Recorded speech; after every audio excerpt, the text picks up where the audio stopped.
ఈ అరటి తోటకి ఈ పత్తి చేను ఏదైతే ఉందో ఇలా బౌండరీగా చూసుకుంటే ఇదిగోండి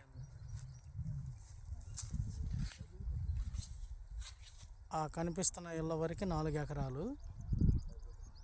మీకు ఆ ఎదుర బైక్ వెళ్తుంది చూసారా, ఆ బైక్ వెళ్ళే రోడ్డు వచ్చేసి నందిగాం వెళ్ళే రోడ్డు. ఈ ఊరి పేరు ఏం పేరు? కోనాయపాలెం. ఇది ఏదైతే ఈ మిరప తోట ఉందో ఈ మిరప తోట అరెకరం దారి నిమిత్తం తీసుకున్నారు. డైరెక్ట్గా అది కారు ఆగిన దగ్గర నుంచి డైరెక్ట్గా మనం చేలోకి వచ్చేయచ్చు. అవతల ఉన్న తార్ రోడ్డు ఎవరు వెళ్ళిద్ది? అది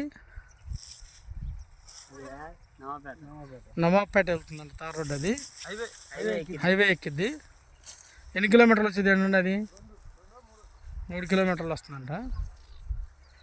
ఈ అరెకరం ప్లస్ ఈ 4 ఎకరాలు. ఆ రోడ్డు నందిగాం వెళ్ళే రోడ్డేగా ఎదరది.